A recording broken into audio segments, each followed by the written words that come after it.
Well, before we get into tonight's topic denotatively, let's stand back and ask ourselves a very fundamental question to put this in a broader context. What is your most important stewardship? Some would say the family, certainly more than finances. I'm going to suggest that your most important stewardship is the battle for your heart. That's really the issue, the larger issue that we're going to be dealing with. Paul warned his protege Timothy in his second letter. He says, "Know also that in the last days perilous times shall come.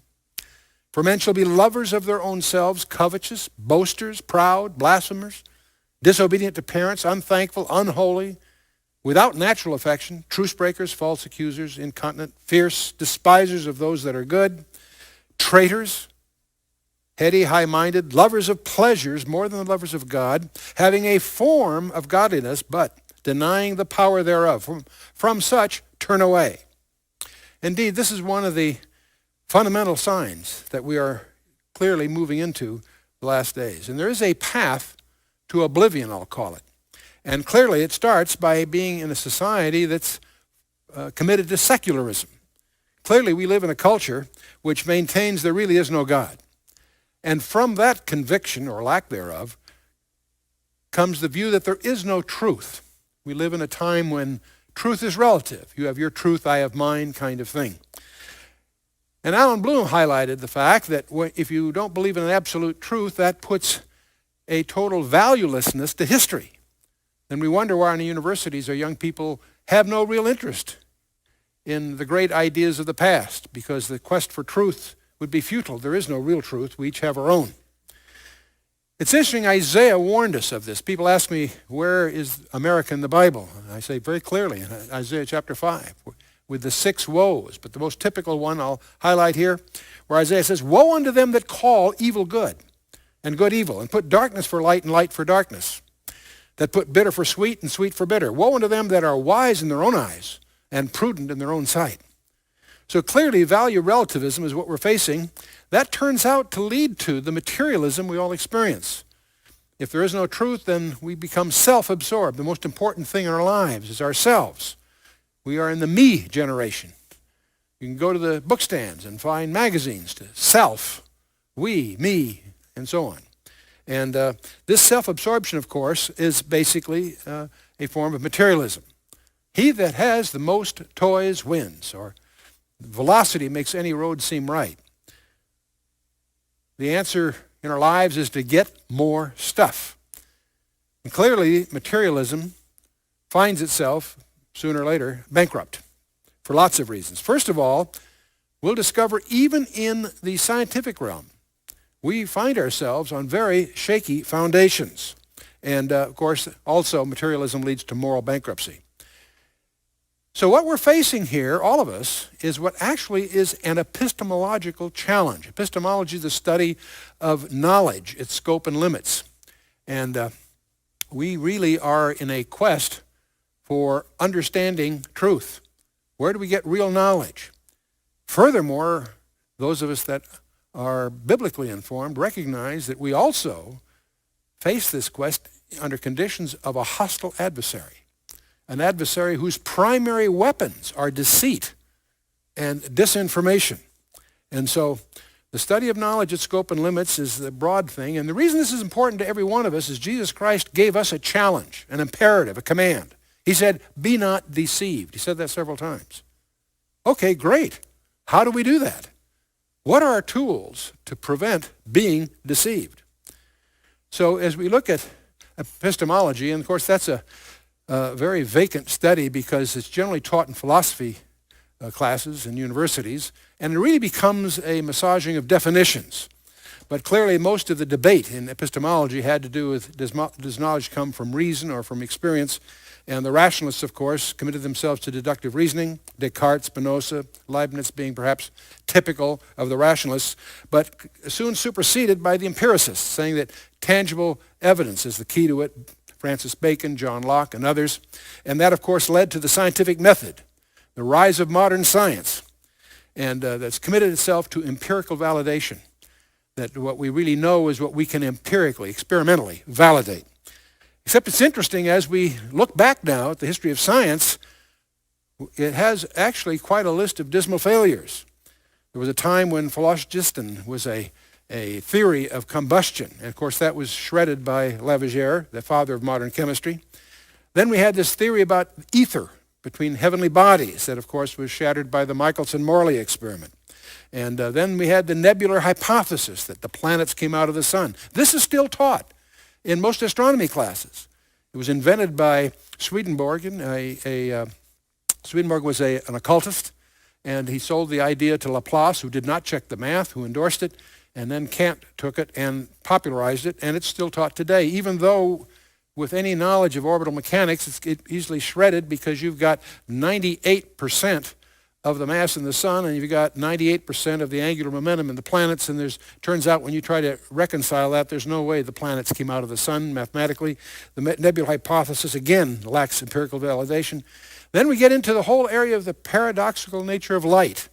J.J. Thomson got the Nobel Prize for proving that photons were a stream of particles in 1906. His son, in 1937, got the Nobel Prize for proving that that light was actually a wave phenomena. And so the paradoxical nature of light continues. And then, of course, we had the Setterfield-Norman hypothesis that light is not a constant, but slowing down. That was laughed at by physicists for several decades, and now recently is being confirmed through experiments. So even empirical science has its failures. And so that leaves us with some still pending enigmas. Do you realize that most of what we know about matter comes from a small sample? Scientists know that there's matter. Most of the matter in the universe is not visible. It's dark. It doesn't give off light. And they're searching for it, dark matter. What's astonishing is dark matter, as they call it, constitutes about 95% of the matter in the universe. So what we know about neutrons, protons, and so forth comes actually from a small sample. Then we get into microbiology with DNA. And we discover that the DNA is edited. When you make an RNA copy, you edit parts of it out and take the parts you need to code up proteins. And the parts that are coded and left out, or extrons as they call them, are labeled in your textbooks as junk DNA. They assume it's just vestiges of a past evolutionary cycle or something. Well, now they discover that the junk DNA, as it's called in the textbooks, actually has value. It contains architectural information. But the shocking thing is, do you realize how much of the DNA is labeled junk DNA? Over 98%. So again, we could use some humility in these things. And then we get to particle physics, which absolutely pulls the rug out from under the foundations of science itself. Because we suddenly have the Heisenberg uncertainty principle, misapplied by many philosophers to other things, but basically it turns out certain things behave differently if they're being observed. And then we have the laws of causality. The idea of cause and effect, which is the primary handmaiden of science, is now shattered in the field of quantum physics. And then we discover that subatomic particles lack a property called locality, that all photons, it's been experimentally confirmed, apparently that all photons know what all other photons in the universe are doing instantaneously. These concepts totally shatter the philosophical foundations. That's the reason why Boltzmann committed suicide, one of the early pioneers, because he recognized the philosophical implications of quantum physics. But as you grab this, then you suddenly discover the thing we call reality is actually a digital simulation, that our so-called reality is just virtual. So this is causing even philosophical foundations being shattered. So as we go through and we look at materialism, which has shaky material foundations and of course leads to moral bankruptcy, we experience that in our society. What is the next bridge to cross? Where do people go that have committed themselves to materialism and discover it's found wanting? And the answer is predictable, although surprising. And that is, we have the death of the soul. We have a lost generation, a generation without God. An emptiness of life that you see in all quarters, all pursuits. And guilty as part of this is the impact of the media, which presents perception rather than reality as the real pursuit reality. And this leads to desensitizing our emotions, and both individually and culturally, leading us to what some people would call an emptiness of the times, a spiritual vacuum which sets us up for the ultimate delusion, the spirit of the Antichrist, and So we're seeing this in rather apocalyptic terms. Well, so where do we go from materialism? We go to mysticism. People are asking, is there anybody out there? It's astonishing to find people in this age of rationalism flocking to various forms of mysticism. Pagan Babylonian mysticism that we have repackaged as the New Age, Christian Gnosticism, as exemplified by some of the novels and so forth that are popular today. But also, one of the strangest forms of this is Jewish mysticism in the form of the Kabbalah. And so when you talk about mysticism, by the way, it embraces a lot of related topics. Metaphysics, of course, is simply the basic nature or structure of being. And that, incidentally, in Russia is a subdivision of the field of physics, a little differently than we organize ourselves in this country. Cosmology, of course, is the study of the origin of the universe, and most mysticisms focus on this issue, among others. And they generally are regarded as theosophies, systems of conjectures into the divine nature. What is God really like? And so forth. And occultism is, of course, the study or attempt to control supernatural powers. And theurgy is a very similar term, compelling or persuading supernatural powers. Many people's approach to prayer is really a theurgy. And of course, all of this is also embraces magic, both black as well as so-called white magic and so on. But mysticism is simply the attempt to try to establish direct contact to the divine. And it embraces all of these things in various ways. But the Kabbalah is the one that we're going to sort of focus on in these sessions, which it has a number of elements. Esotericism is part of it, that there are secrets, truth, that are relegated to the inside group, only the elite, only those that are really on the inside can embrace the real truth. And of course, it also includes Gnosticism, Greek, Christian, and also mixed very much with, strangely enough, Muslim superstitions. And it obviously is primarily focused on theosophy, the nature of the divine nature. And what's strange about the Kabbalah is that there's this paradoxical convergence between intuition or conjectures on the one hand and tradition on the other. It's a strange mix of both. And so the earliest forms of this, of course, in the first centuries AD, were a variant on Hellenistic beliefs from Pythagoras and others. And the medieval Spanish Kabbalah, which is where it really flowered, was based on Neoplatonism and Gnosticism, and what a great preoccupation with language. Symbolic language in the sense of the alphabet, the Hebrew alphabet obviously specifically, and numbers. And the whole idea that the creation itself was a result of language, thoughts expressed that became the creation. So they really regard a very, very special relationship between reality and the way it's expressed in both letters and numbers. And so one of the things that's going on, and one reason we're pursuing some understanding of this area, is because of its strange popularity among celebrities. There are many articles being written about Madonna, Demi Moore, and many others here listed that have publicly identified themselves with a form of Kabbalah that is popular in Hollywood. And it's very strange that people with resources, people that have the opportunity to really find out the truth, are flocking to these forms of expression. And so our agenda in these two sessions will be to take a quick snapshot of the history of Judaism. We use that term very loosely, failing to really understand how it has changed through the years, how it has refocused itself. Mosaic Judaism has been redefined. Most of us think of Judaism as belief in the Old Testament, but it turns out that they went through a crisis and redefined it. And what we really mean by Judaism today is Talmudic Judaism and the era that followed its publication, so-called Geonic era, and out of which emerged this strange form of mysticism called the Kabbalah. And And out of that came Hasidism.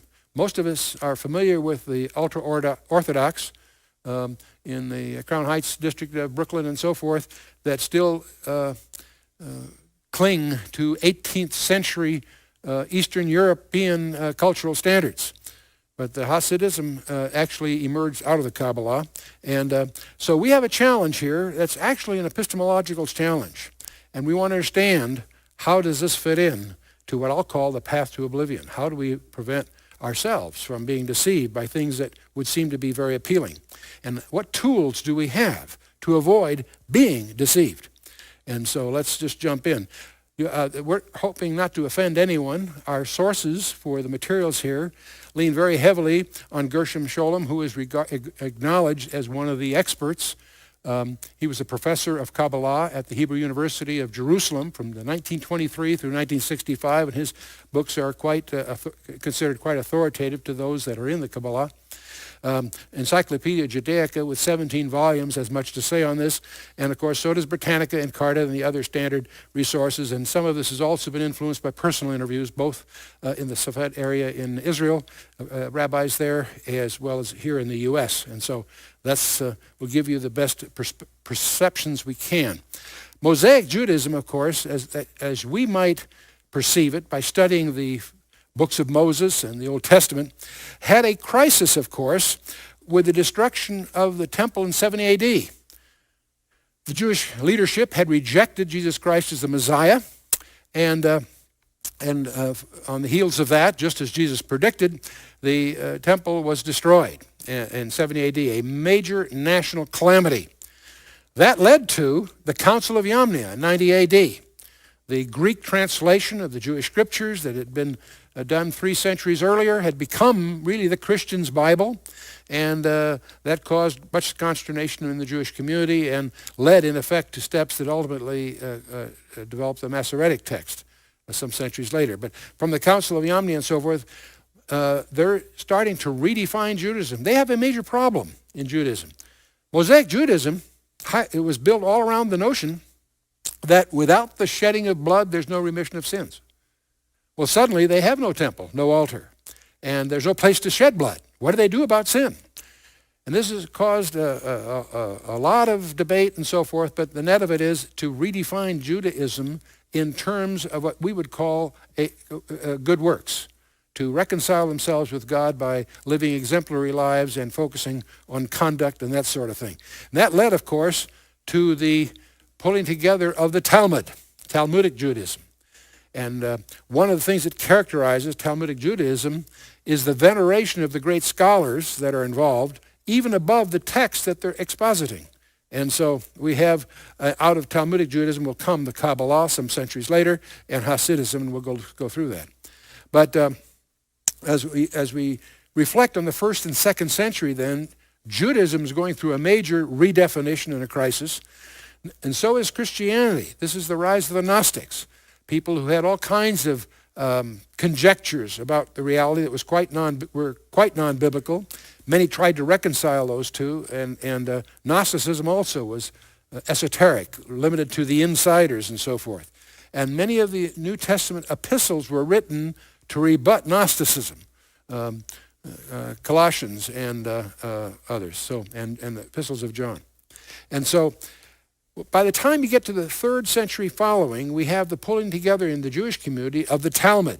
There are 2 Talmuds, the Jerusalem Talmud and the Babylonian Talmud, both occurring from the 3rd through the 5th centuries. The Babylonian Talmud, interestingly enough, is regarded as the authoritative one because it's the academy that produced it there in Babylon survived the others by some years. So we have following that then the whole codification of Jewish civil and religious law, recognizing they were not limited to the written laws of the books of Moses, but they also incorporated what they call the oral tradition, laws that were handed down verbally.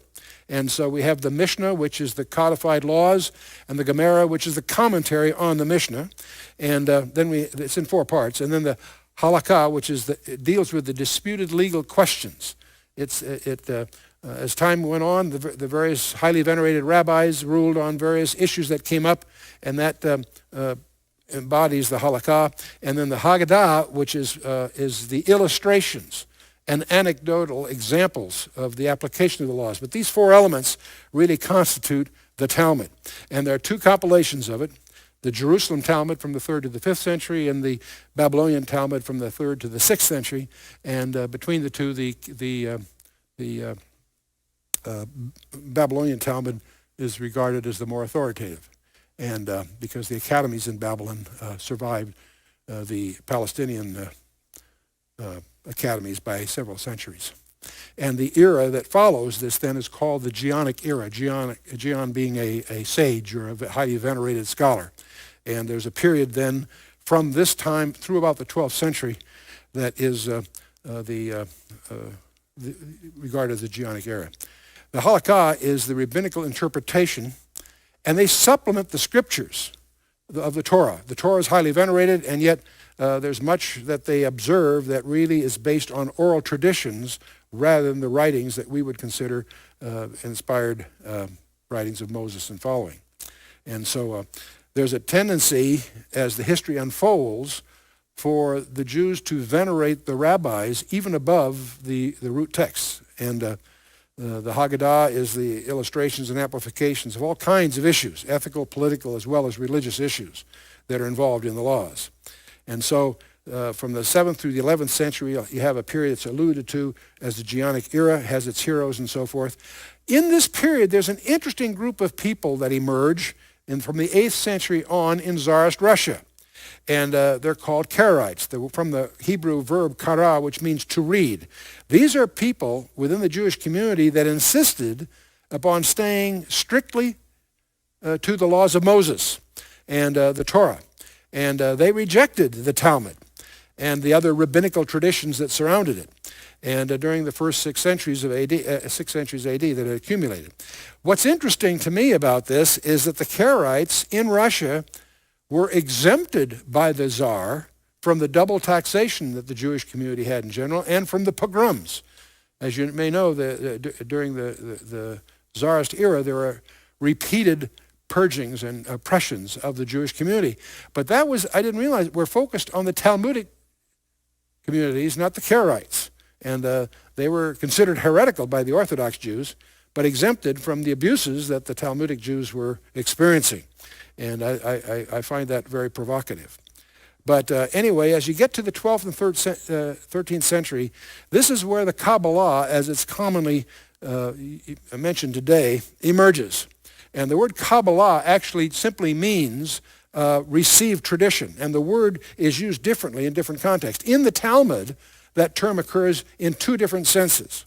It occurs to refer to those portions of the scripture that are not Torah, the prophets and the Hagiographa, in other words, the non-Torah passages. It's also used simply to indicate those things that are traditions and handed down by a teacher or by family traditions. So the term Kabbalah has a connotative use prior to the 11th and 12th century. But today, that term really focuses on the mystic and esoteric doctrines of Judaism. It's used in a different sense altogether.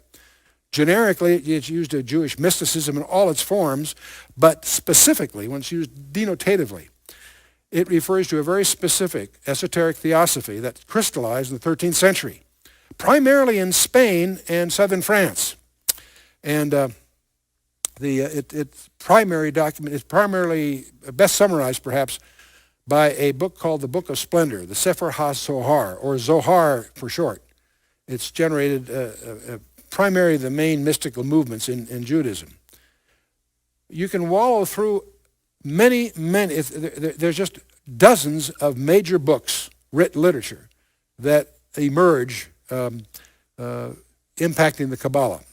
Here's a couple of the major ones. There's the Sefer Yetzirah, which is the book of creation.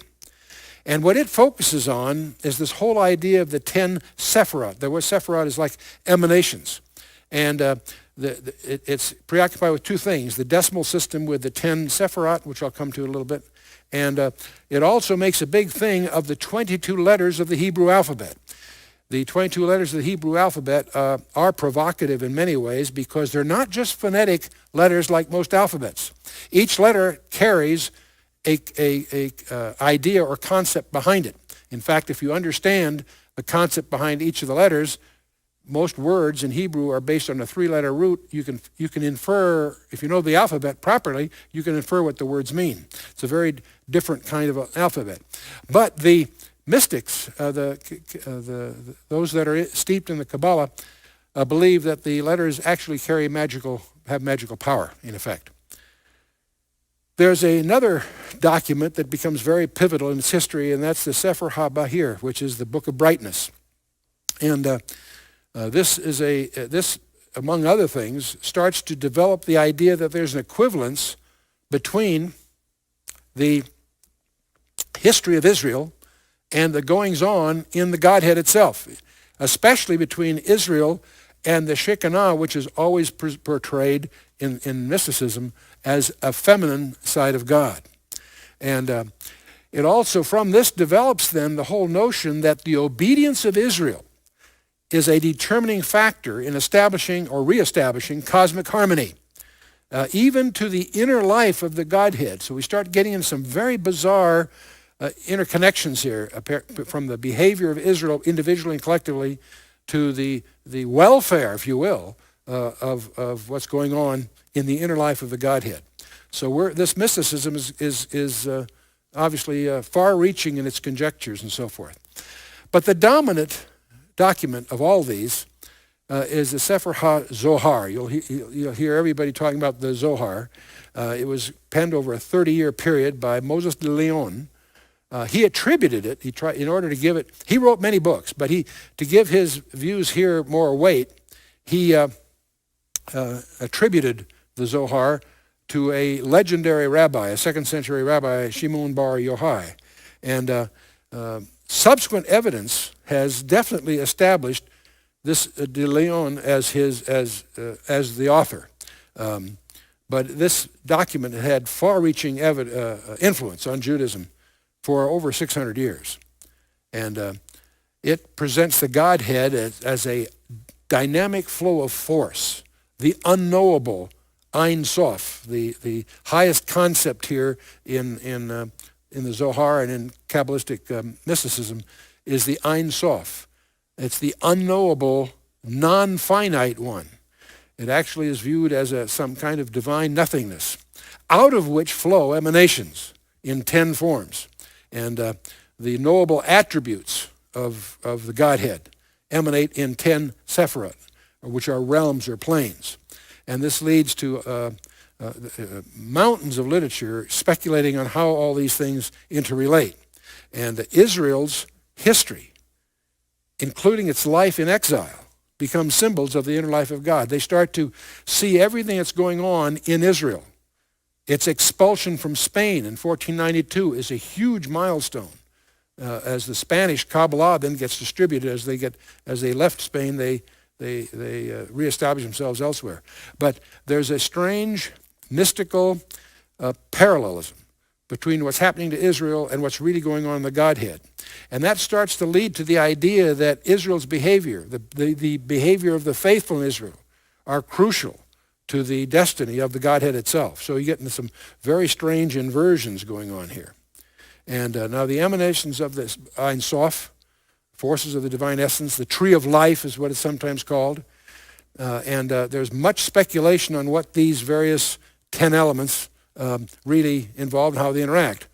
At the top of the heap is the Keter Elyon, the supreme crown.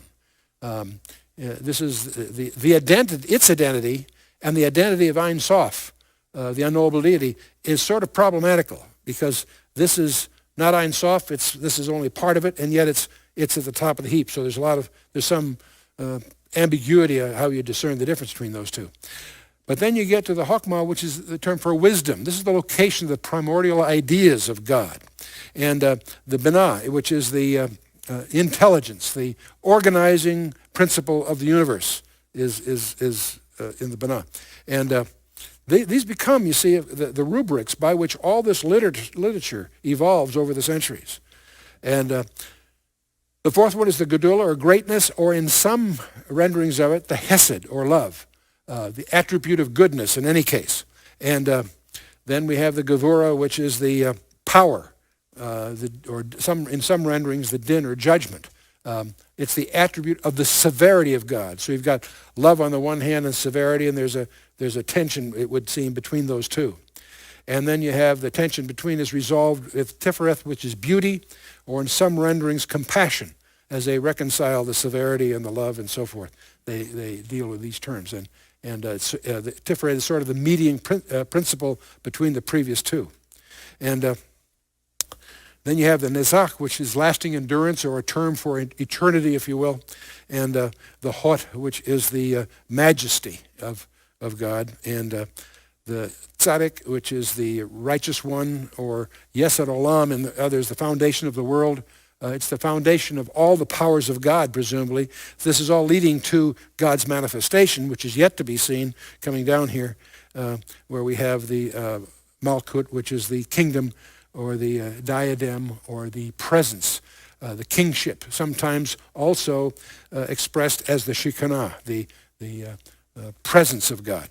And so these 10 elements then constitute the basic pillars of most of the literature of the Kabbalah, as they speculate on how these things interact and how they're in turn impacted by what's going on in the life of Israel and in the creation itself. In fact, they even have renderings of these things in terms of mankind, in terms of they reflect back that if God created man in his own image, then in some sense God is the image in the image of man. And so they reflect that back, and these issues then start to get very anthropomorphized in their dealings. So now the discipline of the Kabbalah, of course, includes all kinds of meditative practices that promise to enable individuals to share and participate in the nature of God's being. And this is where this gets very, very occultic. The Kabbalistic disciplines were recognized as being limited to a rarefied elite. Kabbalistic communities soon developed all around a particular leader or tzaddik, and who was in many cases regarded as one doing mysteries, doing magic by expressing various expressions from so the Kabbalah gets very, very occultic. By the time you get to the 16th century, so it started in the 11th, 12th, 13th, as you get to the 16th century, it takes a whole other turn through the leader of a guy by the name of Rabbi Isaac Luria. And you run into what's called Lurianic Kabbalah, which takes us a whole another distance here. Again, we're dealing with, so far it's been confined to a scholarly elite. The secret societies are organized around a tzaddik, which is in the Hebrew, or a rebbe in Yiddish. Rebbe is not really a rabbi. It's something much more special. But the 16th century, Rabbi Isaac Luria takes it in a whole other direction. And of course, by the 18th century, this whole thing becomes fundamental background to Eastern European rabbinic leadership. And so out of this will come in the 18th century, get the picture now, we're talking 6 centuries later after the Kabbalah has got to start, Hasidism. The word Hasid is simply a Hebrew term for a pious or a righteous person. Back in the 11th, 12th centuries, there was a community in the German side. I'm not talking about Spain and southern France, but in German, the Hasidai Ashkenaz. They were German pietists. They were extreme. They had a very ascetic life, and they started to take a toehold, but quickly, about the 13th century, get eclipsed by the rise of the Jewish mysticism called the Kabbalah. And so, and we could talk about the various leaders that rise and back and forth, but the main teachings of the Kabbalah in this period is that, first of all, a heavy emphasis on the discovery of hidden codes in the Torah. And we'll show you some of those shortly. They make a big emphasis on pursuing the names of God. There are many different names of God in the Scripture, but they make a whole art form out of pursuing these, especially the 72-letter ultimate top one. It's actually not the ultimate one, because the ultimate one is regarded as the Torah itself, letter for letter, as a package. But the names of God, they ascribe to the expression of these names magical powers. There are healings and stories and anecdotes that feed those views. And of course, all this gets tied up with secrets involved with the Hebrew alphabet. You can go to Jewish bookstores and find books written of various mystical conjectures about each different letter and so forth. And of course, all this is built around the 10 Sephirot, the 10 emanations that we reviewed, and Ein Sof being the unknowable infiniteness that's at the top. Critics of the Kabbalah will point out that part of the Ein Sof, the whole thing, is a thrust to depersonalize God, and the mysteries of the inner life of God. You know, it's very interesting. If you study the book of Genesis, in Genesis chapter 9, there's this strange episode where Noah plants a vineyard, becomes drunk, and his sons take advantage of that. Now, in the text there is some overtones of perhaps homosexual abuses, but setting that aside, there is a basic crime envisioned from that event that echoes throughout the Scripture, and that's the crime of uncovering the father's nakedness. What's taught is that the father's dress shields his private nature, and to uncover that is to intrude inappropriately on him.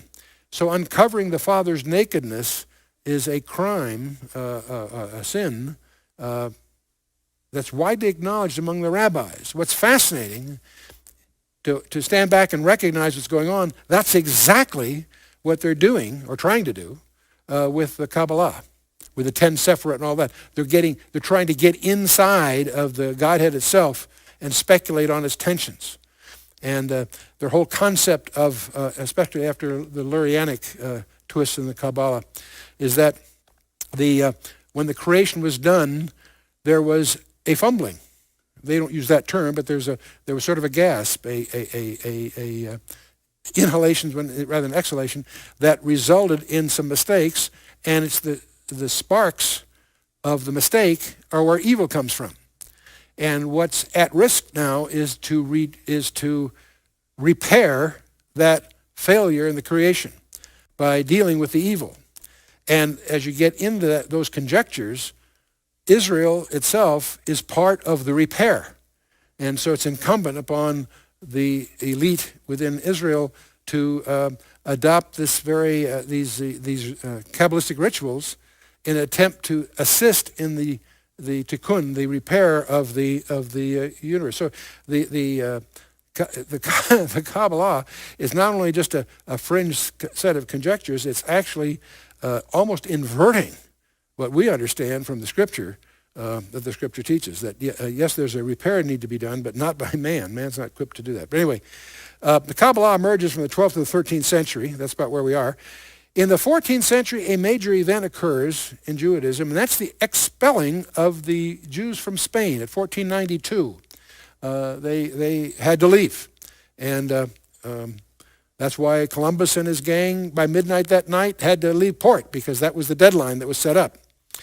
And that causes the Kabbalists from Spain, of course, to be scattered and reestablished elsewhere. By the time you get to the 16th century, the Lurianic Kabbalah emerges, and that's a whole other twist on all of this, by Isaac ben Solomon Luria.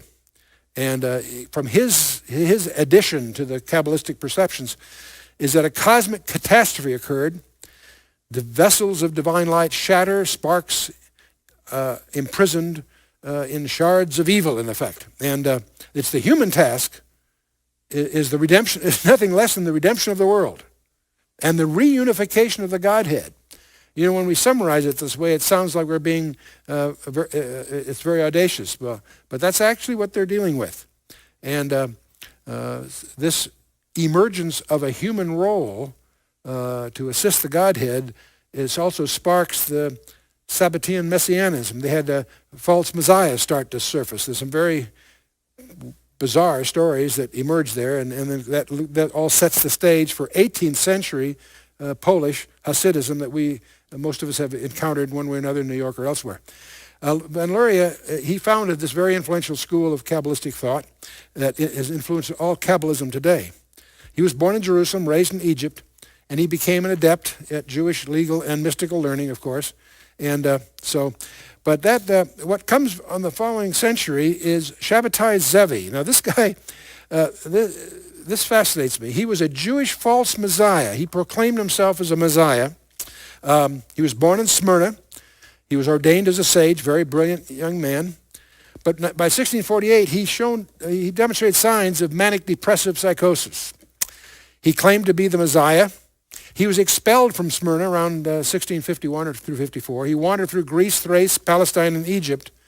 He ends up getting imprisoned by the Turkish authorities. This is the Ottoman Empire day, you realize, in 1666. He converts to Islam and dies in exile. So you would think he was totally discredited.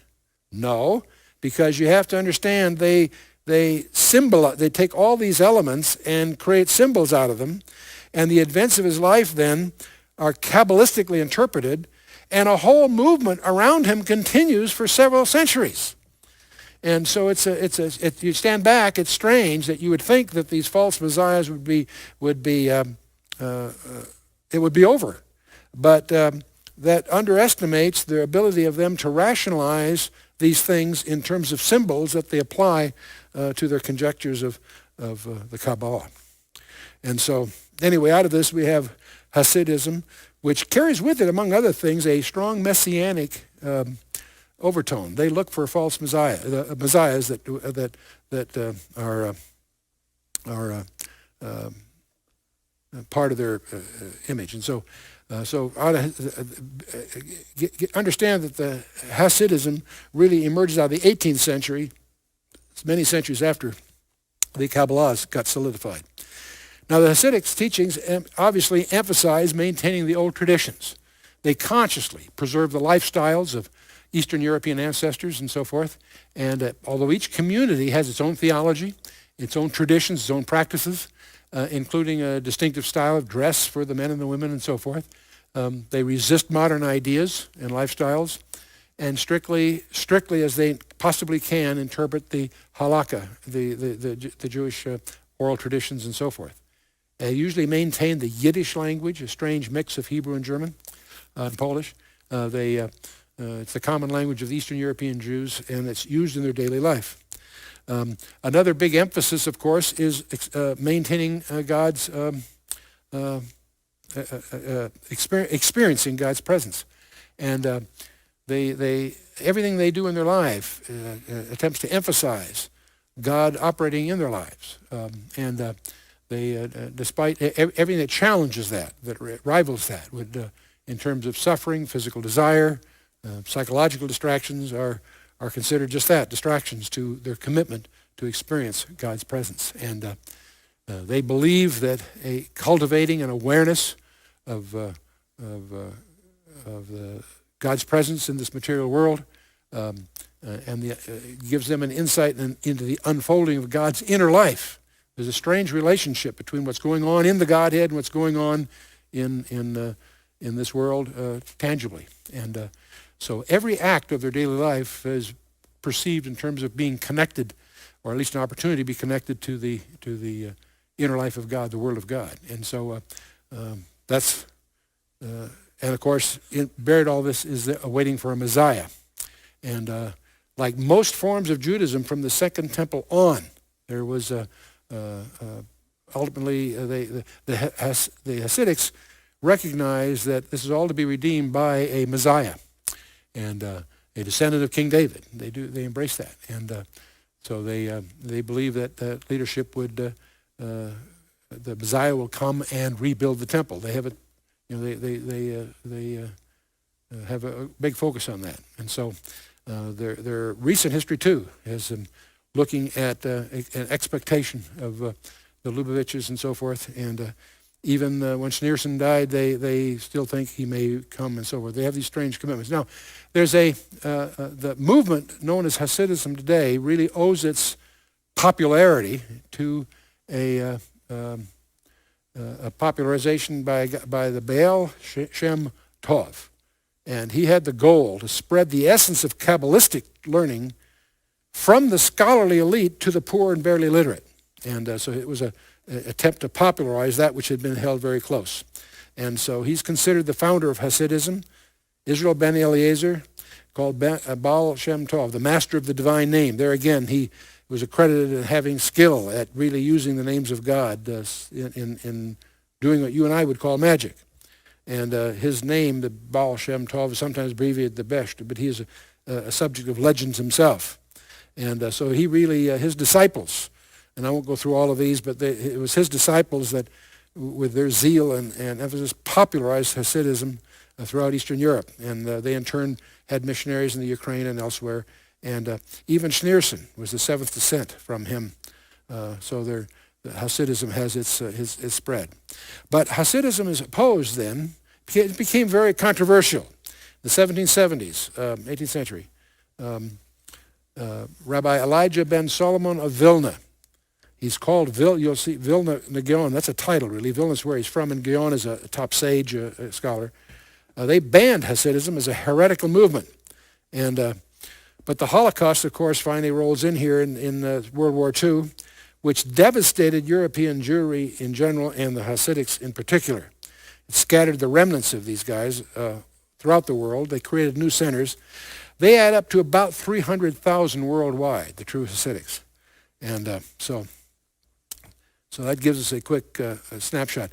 One of the things that they embrace, and interestingly enough, I'm finding some evidence that this was actually an adaptation of hermeneutics advocated by the early Christian community. But they see four levels of interpretation in all these things. The Peshat is what they call the literal. When we see something in the scripture, it's the literal. It really happened that way. That's the Peshat, the primary direct denotative interpretation. Behind that, though, is the remez, the allegorical application. That one of the reasons it's there is because there's meaning that is symbolic. And there's also the darash. In fact, logically, to put the darash before this, but there's a reason they put it in this order. The darash is the homiletical, the practical application of these stories. And then, of course, there's the fourth level, which is the mystical, mysterious side. And so these four, everything in the Torah is regarded as having at least these four levels of meaning. And of course, the first three are somewhat determinative. But the fourth is again, really moved out in the field of conjecture. But these four letters, the PRDS, Pardes, is the word for garden. It also stands for paradise. But that's the way they remember as a mnemonic for these four levels of meaning. But as you get into the literature, the reason it can go so far afield from the direct literal interpretation is because they're leaning so heavily on what they call the sod, or the mystical measurement. And this is all developed by Moses de Leon, this whole concept here that's so prevalent in rabbinical Judaism of all kinds. Interesting enough, tracks back to de Leon, the same guy that did the Zohar. But there is evidence by some of the scholars that this really was an adaptation of the four levels of meaning used by the early expositors in the Christian community. It's the sod level that gives you no limit to the degree of conjectures you can reach out to. For example, in Deuteronomy 3, Moses has a prayer. This is explained by the rabbis in over 232 different ways. It reminds me, in a sense, of something that we have said in the computer industry for many years, and that is, if you torture the data long enough, it'll confess to anything.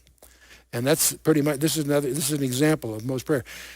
The Zohar stresses the symbolic importance, many times taking very insignificant little surface details and making a whole thing out of it. In Genesis 36, there's a short list of the kings of Edom, and they make a whole career out of that one. The deeds of Benaiah in 2 Samuel 23 are examples where in the Zohar, they'll go on for pages and pages and pages of explaining the profound significance of these would seem trivial details. But a special emphasis all the way through the Kabbalah is the alphabet, the Hebrew alphabet, and numerical mysticisms. And we'll talk a little bit about in the next session. One of the things they extol very highly is the role of the Torah. And you say, yeah, it's good, they really venerate the text, except they really see it all in terms of just symbols, symbolic character of all earthly phenomena. And they search for the hidden inner reality at all levels, and that moves right into the field of conjectures. And they have three primary principles. The Torah is considered the mystical name of God. The Torah, the whole Torah is itself, 78,000 letters. And the Torah is looked at as a living organism. And they feel there's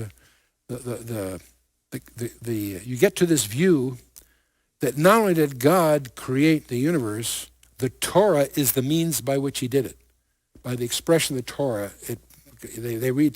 they try to link the Torah literally to the universe itself. So that's a quick, obviously superficial historical summary of the Kabbalah, but what it lays against a fabric of Judaism as it redefines itself, having rejected its Messiah in the first century.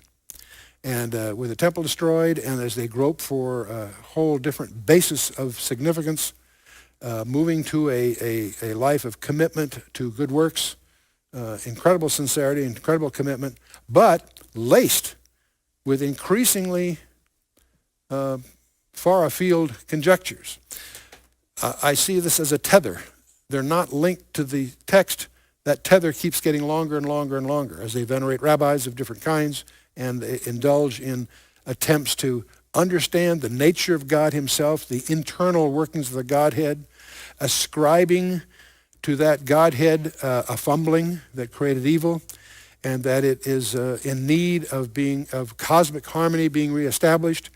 And it's the role of man, specifically Israel, to participate and bring about the tikkun, the redemption of not just the physical world, not just the redemption of man, but the reestablishment of harmony within the Godhead. And you talk about uncovering the Father's nakedness.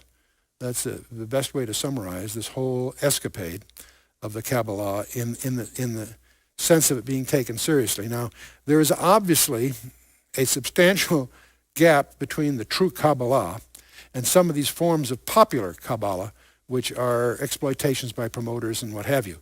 But still, it's very easy for many of us as we discover, in some respects, an indebtedness to the Kabbalists for discovering aspects of the Hebrew text that are very edifying. They have made some fascinating discoveries of the Hebrew text that can serve to authenticate the text as being supernatural, to give honor and glory to its author on the one hand, but they take this in a direction that is blasphemous, really. And we'll take a look at some of the good news and some of the bad news in the Kabbalah in the next session.